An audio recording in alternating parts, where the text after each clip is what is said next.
Bonjour et bienvenue à cette nouvelle et dernière séance de cours dédiée à la réduction des matrices carrées. Donc, nous avons parlé dans une première séance de la notion de valeur propre, de vecteur propre et de sous-espace propre, et de l'intérêt de la recherche de ces éléments pour la simplification des calculs portant sur les matrices. Dans une deuxième séance, nous avons vu le lien entre la recherche des valeurs propres et l'utilisation d'un polynôme annulateur. Nous allons maintenant faire un bilan de l'utilisation de toutes ces notions pour voir dans quelle mesure une matrice est semblable à une matrice diagonale. Commençons par la définition. On dira qu'une matrice A est diagonalisable s'il existe une matrice diagonale D semblable à la matrice A, c'est-à-dire s'il existe une matrice inversible P et une matrice diagonale D, telle que A soit égale à PD P-1. Donc je le rappelle, l'intérêt de se poser la question de la diagonalisabilité va être essentiellement de pouvoir simplifier les calculs portant sur la matrice A en les ramenant à une matrice D diagonale, donc pour laquelle les calculs seront beaucoup plus simples. Les questions qui vont se poser dans la suite sont essentiellement de savoir dans quelle mesure une matrice va être diagonalisable et dans quelle mesure il sera possible de le démontrer. Donc, commençons déjà par un théorème. Si A est une matrice carrée d'ordre n et si lambda 1 et lambda p sont les valeurs propres distinctes de A, alors les assertions suivantes sont équivalentes. D'une part, A est diagonalisable. D'autre part, il existe une base de Mn1 de R formée de vecteurs propres de A. Mais également la somme des dimensions des sous-espaces propres de A est égale à n, mais aussi la concaténation de bases respectives des sous-espaces propres est une base de Mn1 de R. Autrement dit, pour savoir si une matrice est diagonalisable, les options envisageables le plus souvent seront ou bien de montrer qu'il existe une base, ou bien de montrer qu'il existe une base de Mn1 de R formée de vecteurs propres de A, ou bien de montrer que la somme des dimensions des sous-espaces propres est égale à n. En général, c'est cette deuxième option qui sera la plus simple.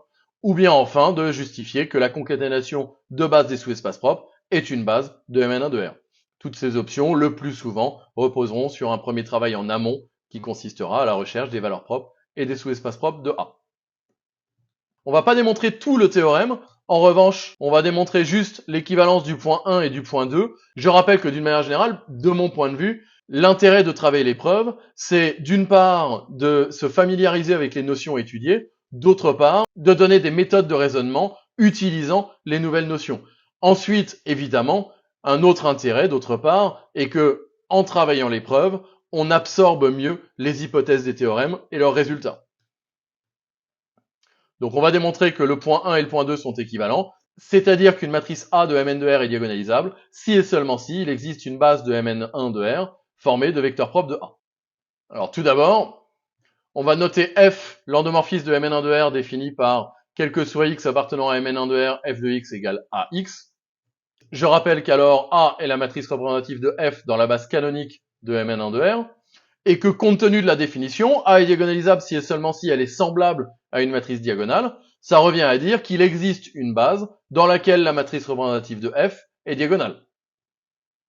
Or, par définition, dire que la matrice de F dans la base x1, x2, xn est diagonale, ça équivaut à dire, si on note mu1, mu2, mu-n, les coefficients diagonaux de la matrice D, que quel que soit i appartenant à un n, axi est égal à mu-i, xi. Autrement dit, puisque les vecteurs x1, x2, xn ne sont pas nuls, ce sont tous des vecteurs appartenant à une base, si et seulement si, ce sont des vecteurs propres de A. Et donc par conséquent, une matrice est diagonalisable si et seulement si il existe une base de Mn1 de R formée de vecteurs propres de A. On a vu que l'intérêt de diagonaliser une matrice A, c'est de pouvoir l'écrire sous la forme PDP-1, où P est une matrice inversible et D une matrice diagonale. Compte tenu de la preuve qui vient d'être faite, on peut voir que si une matrice A est diagonalisable, pour déterminer concrètement une matrice P inversible et une matrice D diagonale telle que A égale PD P-1, il suffira de déterminer les valeurs propres de A avec les méthodes habituelles, déterminer une base de chacun des sous-espaces propres de A, et ensuite choisir une base x1, x2, xn de Mn1 de R obtenue par concaténation des bases des différents sous-espaces propres. Et alors, si on note P, la matrice de passage de la base canonique à la base B, et si on note D, la matrice diagonale dont le ième coefficient diagonal est la valeur propre mu-i associée à xi, alors la matrice A sera égale à P, D, P-1. Donc ainsi, dit en termes plus simples, pour avoir la matrice P, on met les bases des sous-espaces propres qu'on a trouvées en colonne, Et pour avoir la matrice D, on met les valeurs propres dans le même ordre que les vecteurs colonnes sur la diagonale de la matrice D. Avant d'aborder des exemples, je vous présente une dernière propriété essentielle qui nous simplifiera la vie dans bien des situations, où on voit deux conditions suffisantes pour qu'une matrice soit diagonalisable. Donc soit A une matrice appartenant à Mn de R. D'une part, si A admet n valeurs propres distinctes, alors A est diagonalisable. Attention, ça n'est qu'une condition suffisante. On verra en exercice des situations où une matrice carrée d'ordre 3, par exemple, peut être diagonalisable sans avoir 3 valeurs propres. En revanche, si une matrice carrée d'ordre n admet n valeurs propres, alors effectivement, on pourra affirmer qu'elle est diagonalisable. Deuxième condition suffisante, simple à établir, si A est une matrice symétrique, alors elle est diagonalisable. Attention encore une fois, une matrice symétrique est diagonalisable, mais l'inverse n'est pas vrai, une matrice diagonalisable n'est pas toujours symétrique. Je vous propose maintenant de mettre tout ça en application au travers d'un exemple détaillé.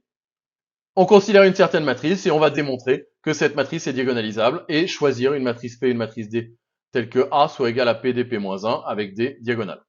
Ce que je vous invite à faire, et vous pouvez toujours faire ça à chaque fois qu'on aborde des exemples, c'est que vous pouvez mettre la vidéo en pause et chercher à faire l'exercice par vous-même et ensuite remettre la vidéo en route pour vérifier que ce que vous avez fait correspond à ce qu'il fallait faire et surtout que vous n'avez pas oublié de point de rigueur. Tout d'abord, prouver que 1 est valeur propre de A et déterminer une base du sous-espace propre associé. Pour cela, le plus simple, c'est de résoudre l'équation A-IX égale 0. Or, A-I est la matrice que voici.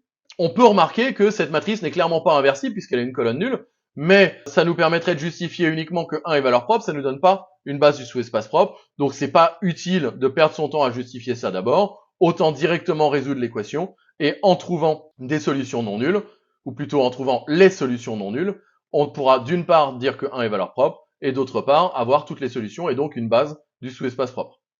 Donc quand on résout l'équation A-IX égale 0, assez vite on remarque que les trois lignes du système sont équivalentes, ce qui nous donne l'équation x plus z égale à 0. Autrement dit, z égale moins x et y quelconque, ce qui veut dire que grand X peut s'écrire sous la forme x fois 1, 0, moins 1 plus y fois 0, 1, 0. Et donc, 1 est effectivement valeur propre de A puisqu'il y a des solutions non nulles, et que le sous-espace propre associé à valeur propre 1 est l'espace engendré par les vecteurs 1, 0, moins 1, 0, 1, 0. On voulait avoir une base du sous-espace propre, il ne nous reste plus qu'à justifier que la famille génératrice qu'on a trouvée est également libre. Or, si on note x1 la colonne 1, 0, moins 1 et x2 la colonne 0, 1, 0, alors on remarque que la famille est formée de deux vecteurs non collinaires, donc elle est libre. On savait déjà qu'elle était génératrice, donc c'est une base du sous-espace propre associée à la propre 1. Alors on nous demande ensuite de calculer AX3. Je vous passe les détails. La définition du produit matriciel fait le travail pour nous. A fois x3, on trouve moins 1, 2, moins 1. Autrement dit, on trouve moins x3. Et on va maintenant en déduire que A est diagonalisable. Alors faisons le bilan de tout ce qu'on a démontré. On a tout d'abord vu que 1 est valeur propre de A et que son sous-espace propre associé est de dimension 2. Or, je le rappelle, A est diagonalisable si et seulement si la somme des dimensions des sous-espaces propres est égale à 3. Donc ça veut dire qu'avec 1, on n'a pas terminé. Mais comme on sait que la somme des dimensions des sous-espaces propres ne peut pas dépasser 3, et comme on sait également qu'un sous-espace propre par définition n'est pas réduit au vecteur nul, donc est de dimension supérieure ou égale à 1, ça veut dire qu'au maximum A possède une autre valeur propre, et que si c'est le cas, le dernier sous-espace propre sera nécessairement de dimension 1. Or, on a aussi vu que AX3 est égal à moins x3, ce qui permet d'affirmer que puisque x3 n'est pas nul, que moins 1 est aussi valeur propre de A, et que x3 est un vecteur propre associé à la valeur propre moins 1. Autrement dit que x3 est un vecteur non nul appartenant au sous-espace propre. Comme on a dit qu'il était de dimension 1, il en découle que le sous-espace propre associé à la valeur propre moins 1 est l'espace engendré par le vecteur x3. Et finalement, la famille x1, x2, x3 qu'on a obtenue par concaténation des deux bases est une base de M31 de R, puisque libre, je rappelle que la concaténation de famille libre de deux sous-espaces propres distincts est toujours une famille libre, et formée de trois vecteurs de M31 de R qui est de dimension 3. Il en découle, d'une part, que A est diagonalisable, mais surtout, qu'on peut écrire que A égale P dP-1, où P est la matrice qu'on a obtenue en écrivant en colonne les vecteurs x1, x2, x3, donc x1, 1, 0, moins 1, x2, 0, 1, 0, x3, 1, moins 2, 1. Et quant à la matrice D, en prenant la matrice diagonale, dont les coefficients diagonaux sont les valeurs propres dans le même ordre, c'est-à-dire 1 et 1 pour x1 et x2, et moins 1 pour x3. Pour aller plus loin, je vous propose maintenant un deuxième exemple.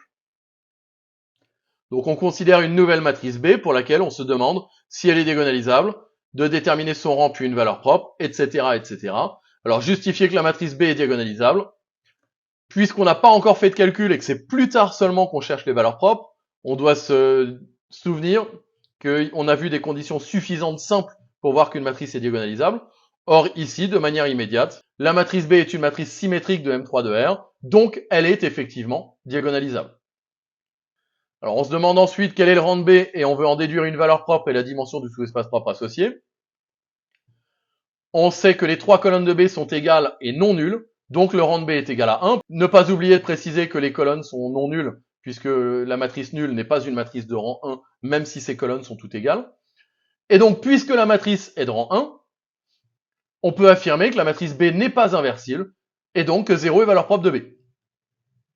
Et enfin, puisqu'on voulait une base du sous-espace propre associé, on résout l'équation Bx égale 0. Les trois lignes du système sont identiques, donc ça équivaut à x plus y plus z égale 0, c'est-à-dire z égale moins x moins y, ce qui nous permet d'écrire grand X sous la forme x fois 1, 0, moins 1, plus y fois 0, 1, moins 1, et donc d'affirmer que le sous-espace propre associé à la propre 0 est l'espace engendré par les colonnes 1, 0, moins 1 et 0, 1, moins 1. Finalement, en notant x1 et x2, ces deux vecteurs, les deux vecteurs x1 et x2 sont pas collinaires, donc la famille est libre. La famille était génératrice de E0 de B par construction, donc c'en est une base. On nous demande maintenant de vérifier que 3 est valeur propre de B et de déterminer une base du sous-espace propre associé. Pour cela, on remarque que B-3i est la matrice que voici. Alors on pourrait remarquer que la somme des colonnes est nulle, donc que la matrice n'est pas inversible, mais comme on veut une base du sous-espace propre, ça n'a pas vraiment d'intérêt de préciser ça d'abord, puisque, encore une fois, si on résout l'équation pour trouver le sous-espace propre, on aura aussi vérifié que 3 est valeur propre. Donc on résout l'équation B-3i x égale à 0. Donc pour ça, par exemple, on peut utiliser la méthode du pivot de Gauss pour triangulariser la matrice.